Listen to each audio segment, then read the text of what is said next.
अल्लाह करीम ने कुरान मजीद में फ़रमाया है कि लक़द मन्नल्लाहु अलल मुअमिनीना इज़ बअस फ़ीहिम रसूला।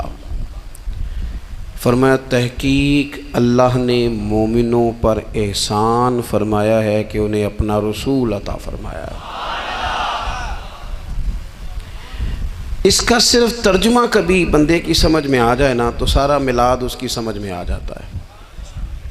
सिर्फ इस आयत का आसान सादा तर्जुमा अगर समझ लिया जाए कि रब कहता है मैंने एहसान किया तुम पर, तुम्हें अपना रसूल दे दिया है।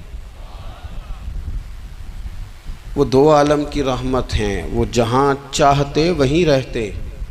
ये तो उनकी मेहरबानी है कि ये आलम पसंद आया। नबी पाक सल्लल्लाहु ताला अलैहि वसल्लम हमारे ऊपर रब का सबसे बड़ा एहसान है। और अल्लाह तबारक व तआला ने सिसकती, तड़पती, बेचैन, परेशान, तकलीफ़ में मुब्तला अपनी मखलूक पर रहम फरमाया और रसूल करीम अता फरमाए। नबी पाक सल्लल्लाहु ताला अलैहि वसल्लम की तशरीफ़ आवरी ने एक एक ज़र्रे पर एहसान किया। हुजूर से एक एक नगर, एक एक पत्ता फैज़याब हुआ। लेकिन बाज़ चीज़ें ऐसी हैं जिन्हें खुसूसी तौर पर सरकार ने नवाजा। बाज़ मामलात पर ख़ास करम नवाजी हुजूर ने फरमाई। एक अहम मसला है अकीदे का मसला। जिस बंदे का कोई अकीदा नहीं ना होता, कोई नज़रिया नहीं होता, कोई उस शख्स का ख़ास मिजाज नहीं होता समझने वाला, मानने वाला, वो बंदा भी बेचारा कोई ज़िंदगी का लुत्फ़ नहीं उठा पाता। उसका कोई नज़रिया ही नहीं है, कोई सोच ही नहीं है, कोई उसकी फ़िक्र ही नहीं है उसने किस तरफ जाना है। अकीदा ना हो बंदे का, यानी दुनिया में माज़ अल्लाह कुछ ऐसे लोग पाए जाते हैं जो सिरे से अल्लाह ताला कोई नहीं मानते। ज़िंदगी कैसे गुजरेगी? वो अपनी तवज्जुहात का किबला किसे बनाएंगे? और फिर दुनिया में कुछ लोग ऐसे गुज़रे जो कई कई खुदाओं के कायल, कई। और फिर अहले अरब का तो ये हाल कि 360 बुतों के सामने झुकते। मुझे बताइए, जिस बंदे को यही खबर ना हो मेरा खालिक और मालिक कौन है, जिसको यही पता ना हो कि मेरा रिस्क कहाँ से आता है, मैंने मांगना कहाँ से है, जिससे ये ख़बर ही ना हो कि मेरी दुआओं का रुख किस तरफ होना चाहिए, उसकी भी कोई ज़िंदगी है? नबी पाक अलैहिस्सलाम ने सबसे बड़ा एहसान ये फरमाया है कि हमें अकीदा तौहीद सिखाया है। हुजूर ने हमें हर जगह से छुड़ा के रब करीम की बारगाह में सजदा करने का हुक्म दिया है। अरब के लोग जो थे वो बड़ी बड़ी वहम का शिकार थे, बड़ी बड़ी ओहाम परस्ती का शिकार थे। ये आजकल भी वहम बहुत ज़्यादा है नौजवानों में, यानी कोई फ़ैसला पक्का है ही नहीं, कोई पक्की बात ही नहीं करते, ये कर लूँ कि ना करूँ, अगर आप कहते हैं तो कर लेता हूँ, वैसे इसमें फ़लानी कमज़ोरी भी है, और अगर मैंने ना किया तो फ़लाँ मुश्किल भी है। भाई जिस बंदे ने कुव्वत फ़ैसला ही नहीं पाई, उसने इरादा ही पक्का नहीं किया कि उसने किधर जाना है, तो वो सफ़र कैसे करेगा? सफ़र तो उस बंदे का मुकम्मल होता है जो सफ़र शुरू करता है। अरब के लोग भी बड़े बड़े ओहाम परस्ती का कायल थे। वो जब कुर्बानियाँ करते थे तो उनका गोश्त ला के काबे की दीवारों के साथ मला करते थे। ये कबूलियत की अलामत है। सारे कपड़े उतार के काबे का तवाफ़ करते थे। जब एहराम बांध लेते, हज उम्रे का इरादा करते, तो दरवाज़ों से दाखिल नहीं होते थे। वो कहते थे कि दरवाज़े गुनाहगार हैं और हम चूँकि अब नेक काम कर रहे हैं लिहाजा ऊपर से होके आएंगे। रसूल करीम अलैहिस्सलाम ने उन्हें इन सारे वहमों से, सारी परेशानियों से, इन सारी बदशगुनियों से निकाल के कहा अल्लाह तुम्हारा मालिक है, अल्लाह तुम्हारा मुहाफिज है। होगा वो जो रब चाहेगा। ज़रा ज़रा सी बात पे सहम जाना, ज़रा ज़रा सी बात पे डर जाना। हुजूर ने लोगों को कुव्वत फ़ैसला अता की, और इतनी बड़ी कुव्वत फ़ैसला हुजूर ने दी कि कल तक जो फ़ैसला कर नहीं ना पा रहे थे, आज इन्होंने इस तरह के फ़ैसले किए कि अपनी सारी की सारी औलादें लेकर वो मैदानों में खड़े हो गए। वो डट गए कि हमने कुफ्र के मुकाबले में जिहाद करना है। उन्होंने तय कर लिया कि हक क्या है, सच क्या है। नबी पाक अलैहिस्सलाम ने हमें अकीदा तौहीद दिया और वो तय करके दिया है नबी पाक ने, सजदा सिवाय अल्लाह के किसी को जायज़, अगर कोई इबादत की नीयत से करता है तो सजदा कुफर है, और अगर ताज़ीम की नीयत से करता है तो हराम है। आला हज़रत बरेलवी रहमतुल्लाह अलैह ने 50 के करीब दलाइल किताब सुन्नत से और 100 से ज़्यादा दलाइल फ़िक़्ह और उसूल फ़िक़्ह से बयान फरमाए हैं कि किसी और के लिए ताज़ीमी सजदा भी हराम है। नबी पाक अलैहिस्सलाम तशरीफ़ फरमा थे तो कुछ जानवरों ने आके हुजूर के कदमों पे सजदा किया, पेशे नज़र है वो नौबहार और सजदे को दिल है बेकरार, रोकिए सर को रोकिए यही तो इम्तिहान है। कुछ जानवरों ने जब सजदा किया तो सहाबा अर्ज़ करने लगे, या रसूल अल्लाह सल्लल्लाहु तआला अलैहि वसल्लम हमारा भी दिल करता है। तो हुजूर ने फरमाया, भी सजदा सिवाय रब के किसी के लिए जायज़ नहीं है। हाँ, अगर जायज़ होता तो मैं ख़ातून से कहता कि अपने शौहर को सजदा करे। नबी पाक अलैहिस्सलाम ने हद बंदी कर दी। और फिर देखें, ये जो हम मिलाद मनाते हैं ना, ये मिलाद अल्लाह ताला की तौहीद का बहुत बड़ा ऐलान है। हम कहते हैं नबी पाक का मिलाद हुआ, जिसका मिलाद होता है वो खुदा नहीं होता, जो पैदा होता है वो रब। जब हम मिलाद मना रहे होते हैं तो हम ये बता रहे होते हैं भाई हुजूर खुदा नहीं, हुजूर तो 12 रबीउल अव्वल को पैदा हुए। तो जो पैदा हो, रब पैदा, लम यलिद व लम यूलद, अल्लाह तबारक व तआला पैदा नहीं होता, मालिक तो अज़ली अबदी शान रखता है। इसलिए अकीदा तौहीद बंदे को मजबूत कर देता है। इंसान जब अकीदा तौहीद वाला हो जाता है और नबी पाक अलैहिस्सलाम दुनिया में रब की तरफ बुलाने आए, वदाइयन इलल्लाहि बिइज़्निही व सिराजम मुनीरा, हुजूर ने लोगों को अल्लाह की जानिब दावत दी। जब इंसान तौहीद वाला हो जाता है तो मजबूत हो जाता है, वो किसी से नहीं डरता, वो समझता है होना तो वो है जो मेरा रब चाहेगा, मुझे परेशान होने की ज़रूरत क्या है। फिर उसका भरोसा भी अल्लाह ताला पर, उसकी उम्मीदें भी अल्लाह रसूल से, उसकी तवज्जुहात का किबला भी सारा उधर ही। तो हुजूर ने लोगों को अकीदा दिया, मजबूत किया। रसूल पाक सल्लल्लाहु ताला अलैहि वसल्लम ने ज़हनों को पुख्तगी अता फरमाई।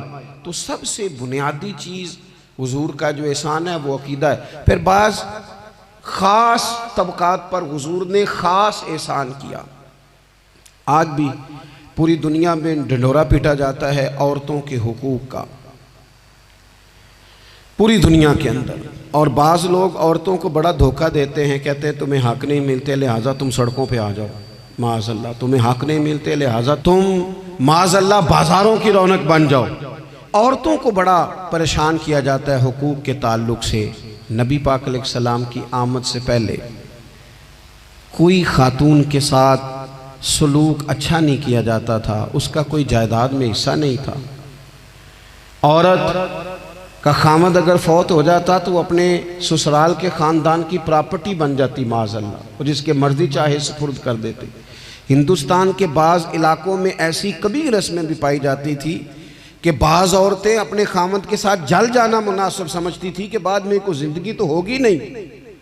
और बेवा खातून और तलाक याफ्ता खातून, उसके बारे में तो लोगों का ख्याल था कि शायद ये खातून बिल्कुल सोसाइटी और समाज का हिस्सा ही नहीं होनी चाहिए। कुर्बान जाएं, ये एजाज़ मेरे नबी पाक ने दिया है। हुजूर ने पहली शादी ही उस खातून से की है जिनका पहले भी निकाह हो चुका था, और खातून को हुजूर ने हुकूक दिए, जायदाद में हिस्सा दिया। कहा जो बेटियों की बहनों की परवरिश करके आएगा और अच्छी परवरिश करके उन्हें रवाना कर देगा, जिस तरह मेरी 2 उंगलियां जुड़ी हुई हैं मेरे साथ जुड़ के जन्नत में जाएगा। और एक रवायत में फरमाया कि जब किसी के यहाँ बेटी पैदा होती है ना तो अल्लाह फरिश्तों को भेजता है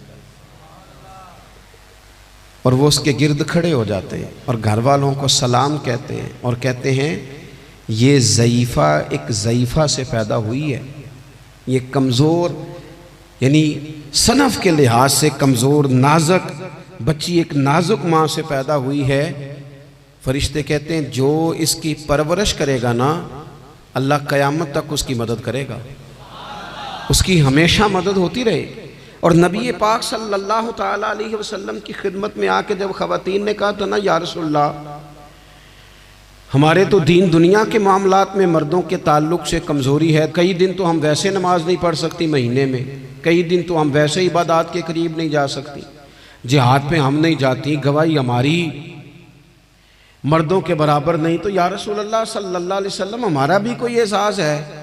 तो हुजूर ने फरमाया जब कोई खातून हामला होती है ना, तो अल्लाह उसे इतना ही सवाब देता है जितना जिहाद करने वाले को सवाब देता है, और जब बच्चा पैदा होता है तो अल्लाह ताला उसे शहादत का दर्जा अता करता है, और जब वो बच्चों को दूध पिलाती है तो रब उसे ग़ुलाम आज़ाद करने का सवाब अता करता है। एक दफ़ा ना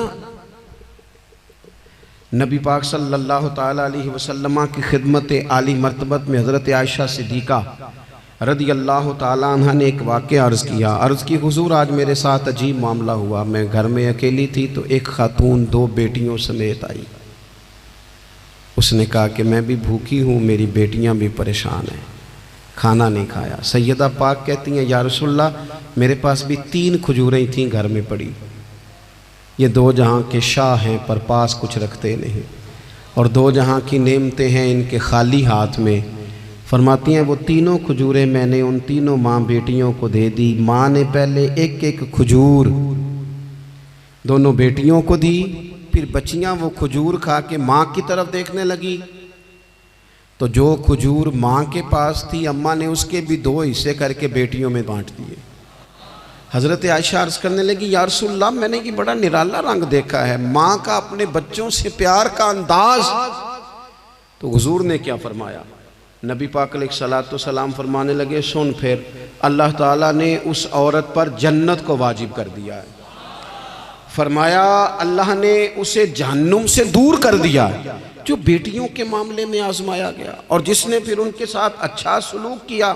अपना हुजूर का अमल ये था कि हुजूर की बड़ी साहिबजादी सैयदा ज़ैनब रदी अल्लाह ताला अन्हा, ये हुजूर की सबसे बड़ी साहिबजादी हैं। ये बुखारी में आपको मिलेगा कि उनकी बेटी जनाब उमामा बिनते ज़ैनब छोटी सी उम्र थी, तो जब हुजूर नमाज के लिए आते थे तो नवासी को उठा के साथ ले आते थे, और वो हुजूर नमाज पढ़ते थे तो वो नबी पाक के कंधों पे खेलती थी। हुजूर ने अमलन बेटियों से प्यार करना सिखाया, बेटियों से मोहब्बत करें, बेटियों से प्यार करें। बेटियां बड़ी खैरखा होती हैं, बेटियां माँ बाप की बड़ी वफ़ादार होती हैं, बेटियां बड़ा ख़ास ताल्लुक़ रखती हैं। जवानों आपसे भी कहूँगा बहनों की तरफ तवज्जो रखें।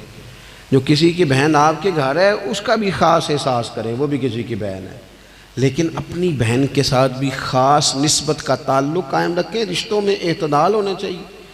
इस सनफ़ को नबी पाक अलैहिस्सलाम ने ख़ास करके नवाजा है, और हमारा भी इनके साथ ख़ास रिश्ता होना चाहिए। इसी तरह का मामला यतीमों के साथ है, कमज़ोरों के साथ है। देखो आज ना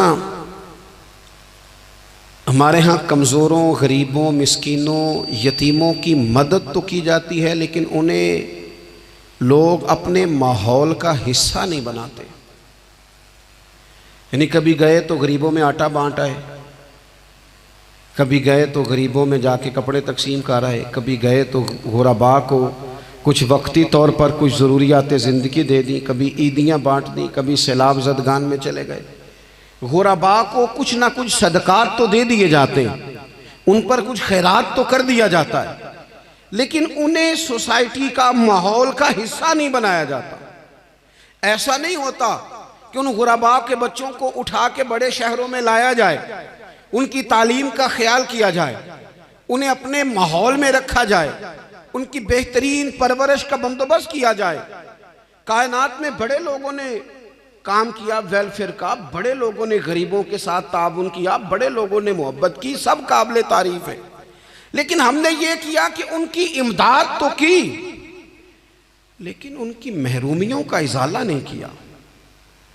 और वो इमदाद ले रहे थे तो उनकी पिछली नस्ल भी इमदाद ले रही थी, ये नस्ल भी इमदाद ले रही, और खुदा ना करे कि अगली नस्ल को भी इमदाद लेना पड़े। मेरे नबी पाक सल्लल्लाहु ताला अलैहि वसल्लम का अंदाज़ कुछ इस तरह का है कि इमाम बहकी ने लिखा है, हज़रत बशीर बिन उक़बा रदी अल्लाह ताला अन्हु कहते हैं मेरे वालिद इंतकाल कर गए थे, और मैं एक जगह पे बैठकर रो रहा था कि नबी पाक सल्लल्लाहु ताला अलैहि वसल्लम मेरे करीब से गुजरे, क्यों रोते हो? या रसूलल्लाह मेरे वालिद का इंतकाल हो गया, मेरी वालदा रुखसत हो गई। तो ये हमें हुजूर ने सबक दिया है। ये यतीमों गरीबों का ख्याल रखने का ये भी एक नुक्ता, ये भी अंदाज है। कायनात का बड़े से बड़ा दर्द दिल रखने वाला बंदा यहाँ तक नहीं जा सकता जो मेरे रसूल करीम ने बयान फरमाया। कहते हैं नबी पाक अलैहिस्सलाम फरमाने लगे, बशीर बिन उकबा, क्या तू इस बात पर राजी नहीं कि मैं तेरा बाप हूं और आयशा तेरी मां हो? आना, तुझे हम शामिल कर लें अपने घराने में, आ जाना, मुकम्मल तेरे मामलात का ख्याल किया जाए, तू आ जा। इतना बड़ा दर्जा।